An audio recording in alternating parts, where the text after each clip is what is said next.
મિત્રો, ડાંગ જિલ્લો જે પ્રકૃતિના ભવ્ય વારસા તરીકે ગણાય છે, જ્યાં અંગ્રેજોના શાસનકાળ દરમિયાન અંગ્રેજોએ ડાંગ પર પોતાની કાળી નજર નાખી અને ડાંગની પ્રકૃતિનો વિનાશ કરવાનું વિચાર્યું.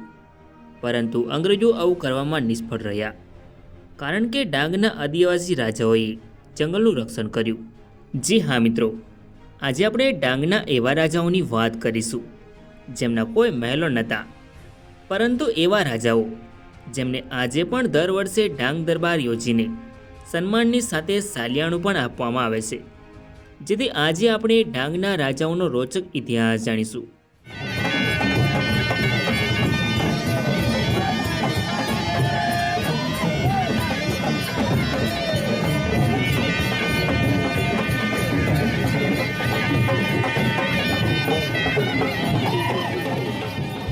નમસ્કાર મિત્રો, તો સ્વાગત છે એક નવા વિડીયોમાં. સો ફ્રેન્ડ્સ, હું છું ધર્મેશ અને ધર્મેશ પટેલ યુટ્યુબ ચેનલમાં તમારું સ્વાગત છે. સો ફ્રેન્ડ્સ, આજના વિડીયોમાં આપણે ડાંગી રાજાઓનું શાસન અને ડાંગ દરબાર વિશે જાણીશું. સો વિડીયોમાં છેલ્લે સુધી બન્યા રહો. તો ચાલો વિડીયોને શરૂ કરીએ. મિત્રો, મધ્ય પશ્ચિમ ભારત ખંડના સાતપુડા સહ્યાદ્રી પર્વતમાળાનો પહાડી અને સમૃદ્ધ ગાઢ જંગલોથી ભરપૂર કુદરતી સુંદર બગીચાઓ, નાની મોટી ખળખળ વહેતી નદીઓ, અહીં વસતા માનવ, જીવજંતુઓ તથા પશુ પંખીઓનું આશ્રય સ્થાન એટલે ડાંગ.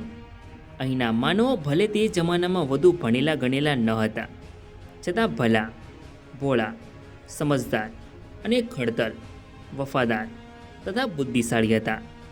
ડાંગ પ્રદેશનો ઇતિહાસ અનેક સદીઓ અને કાળ પહેલાંનો છે.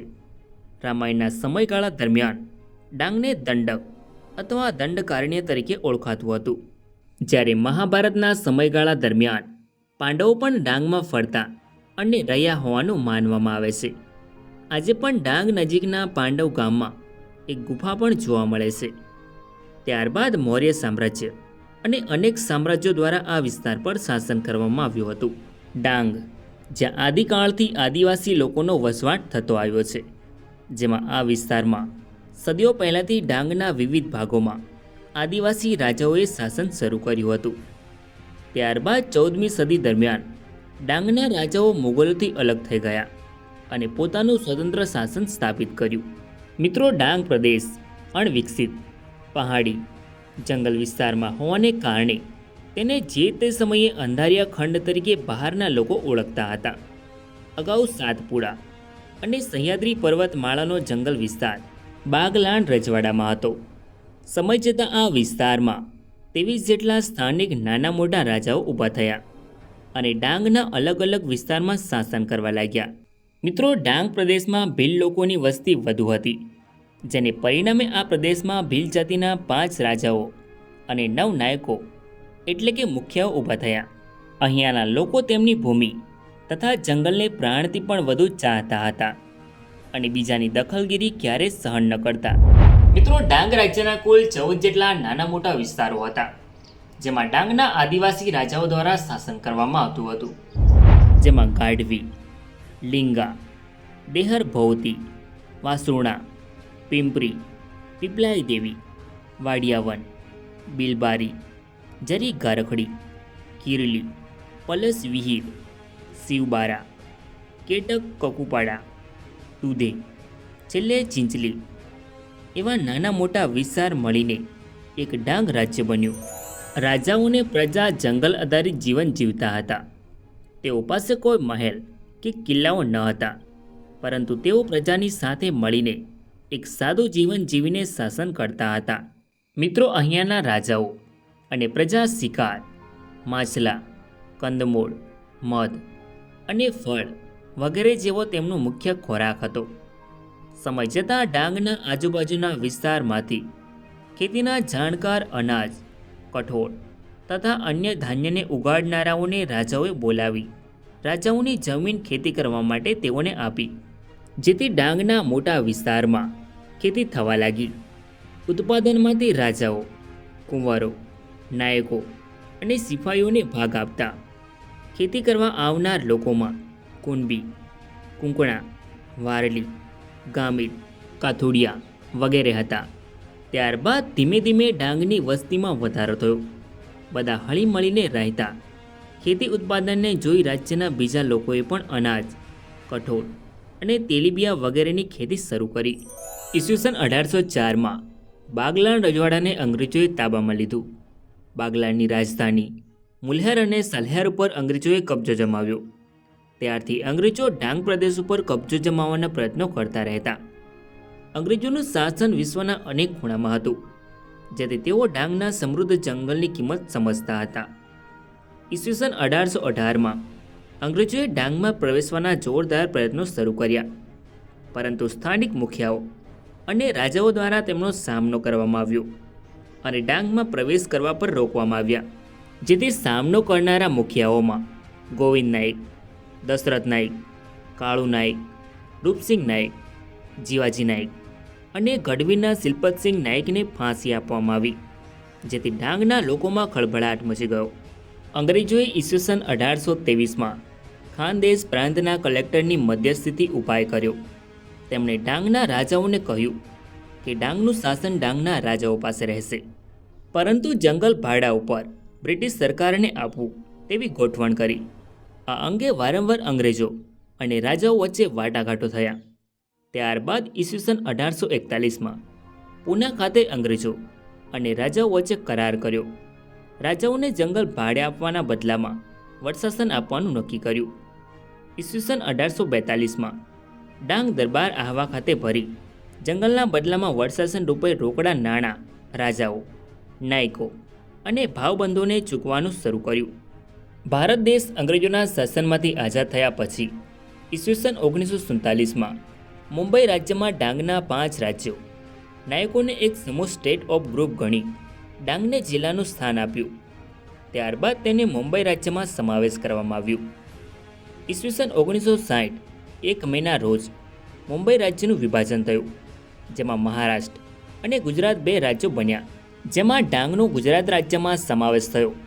તે વખતે ગુજરાત રાજ્યની સ્થાપના દિનની ઉજવણી થવાની હોવાથી તે વખતના મુખ્યપ્રધાન ડૉક્ટર જીવરાજભાઈ મહેતાએ ડાંગના ગુજરાત તરફી આગેવાન છોટુભાઈ નાયક અને બીજા આગેવાનોની સલાહ લીધી અને કહ્યું કે ડાંગ ગુજરાતમાં આવ્યા પછી તમારી શું અપેક્ષા છે? ત્યારે આગેવાનોએ કહ્યું કે ડાંગને 2 વસ્તુ આપો. 1. ડાંગના લોકોના માથેથી સંપૂર્ણ સરકારી દેવું માફ કરવું અને 2. ડાંગના જંગલ ઉત્પાદનની રકમ માટે ડાંગના વિકાસના હેતુથી ડાંગ રિઝર્વ ફંડ ઊભું કરવું અને તે ડાંગની સરકારી તિજોરીમાં જમા કરવામાં આવે. ત્યારબાદ આ બંને બાબતોનો ગુજરાત સરકાર તરફથી સ્વીકાર કરવામાં આવ્યો, જેથી ડાંગના લોકો ખૂબ જ ખુશ થયા. ઈસવીસન 1800ની આસપાસથી અંગ્રેજોએ ડાંગ વિસ્તાર પર પોતાનું શાસન સ્થાપવાનો ઘણો પ્રયાસ કર્યો, પરંતુ અહીંયાના આદિવાસી રાજાઓની સામે તેમની એક પણ ન ચાલી. છેલ્લે ઈસવીસન 1842માં બ્રિટિશ સરકારે ડાંગના રાજાઓ સાથે સંધિ કરી, જેથી રાજાઓની આ જીતને યાદ રાખવા માટે આ સંધિ પછી અહીંયા પર હોળીના દિવસોમાં દર વર્ષે ડાંગ દરબાર યોજવાનું શરૂ કર્યું. મિત્રો, હવે આપણે જાણીશું ડાંગના રાજાઓનો પહેરવેશ. મિત્રો, ડાંગના રાજાઓ ઊંચા કસાયેલા મજબૂત બાંધાના ખડતલ શરીર ધરાવતા. તેઓ રાજ દરબારમાં અલગ તરી આવતા. તેમના પહેરવેશમાં મુખ્યત્વે સફેદ ધોતીનો ઉપયોગ થતો. માથા ઉપર સફેદ મોટી પાઘડી, પાછળ પાઘડીનો લાંબો છેડો, કમરથી પગ પાટલી સુધી ઠૂસીને પહેરેલી લાંબી ધોતી, કેટલાક ઘૂંટણ સુધી ધોતી પહેરતા, ગળામાં કિંમતી આભૂષણો, હાથ પગમાં કડા, પોચી વગેરે પહેરતા, પગમાં મોજડી, બૂટ, ખાંદ ઉપર લાંબુ સફેદ ઘડી વાળેલું ધોતી. આવો હતો તેઓનો જાજરમાન પહેરવેશ. મોટાભાગે રાજ દરબારીઓ પણ સફેદ પહેરવેશ ધારણ કરતા. જેમાં પ્રધાનો, કુંવર, સિપાહીઓ વગેરે. મિત્રો, આદિવાસી રાજાઓ પાઘડીને કદી નુકસાન ન કરતા, સાચવીને મૂકતા અને પહેરતા. પાઘડીનું કદી અપમાન થવા દેતા નહીં. શીશ કલમ થાય તો વાંધો નહીં, પરંતુ પાઘડીનું સન્માન જાળવવા તેઓ ઝૂકતા નહીં. તેઓ ઘરેણાં પણ પહેરતા હતા, જેમાં કાનમાં સોનાના કુંડળ, પાઘડીમાં સોનાની કલગી, શરીર ઉપર સફેદ ખમીસ, તેના ઉપર રંગીન સોના ચાંદીના બટન, નાની સફેદ સાંકળવાળી બદન બંડી પણ હોય, ગળામાં સોના ચાંદી, વિવિધ પ્રકારના હાર કુંડા, કમર ઉપર પોચી, સોના ચાંદીના પટ્ટા જેવા કમર પર પટ્ટા, હાથમાં કંગની કડા, પગમાં ડિઝાઇનવાળા સોના ચાંદીના કડા, મોજડી. મિત્રો, દેશમાં લોકશાહી પ્રસ્થાપિત થઈ, પરંતુ ડાંગ જિલ્લામાં હજુ પણ આદિવાસી રાજાઓનું શાસન લોકતાંત્રિક ઢબે ચાલી રહ્યું છે, જેમાં રાજ્ય સરકાર વર્તમાનમાં પણ અહીંના રાજાઓને માન પાન અને સાલિયાણું પણ દર વર્ષે નિયમિત આપતી આવી છે. રાજ્ય સરકાર દ્વારા અહીં દર વર્ષે ડાંગ દરબાર યોજી રાજાઓને સાલિયાણું આપવામાં આવે છે. મિત્રો, વર્ષોથી ડાંગ જિલ્લા પર શાસન કરતા આદિવાસી રાજવી પરિવાર માટે ડાંગ દરબારનું આયોજન રાજ્ય સરકાર દ્વારા કરવામાં આવે છે.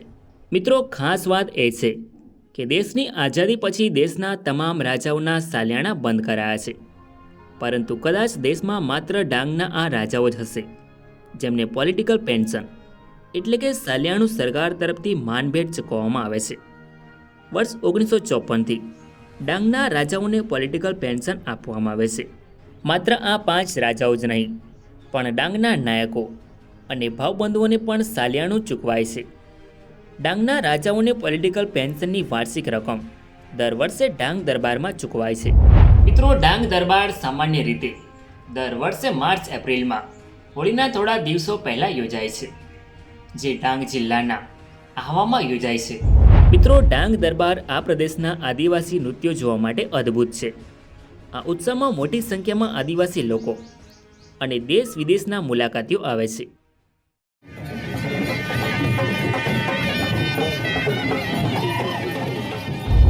સો ફ્રેન્ડ્સ, આ તો ડાંગ જિલ્લાના આદિવાસી રાજાઓનો ઇતિહાસ. આઈ હોપ કે તમને આ વિડીયો ગમ્યો હશે. સો વિડીયોને લાઇક કરીને કમેન્ટમાં તમારો અભિપ્રાય જરૂર લખો, અને ચેનલમાં નવા હોય તો આવા જ આવના વિડીયો જોવા માટે ચેનલને સબસ્ક્રાઈબ જરૂર કરો. તો મળીએ નેક્સ્ટ વિડીયોમાં. ધન્યવાદ.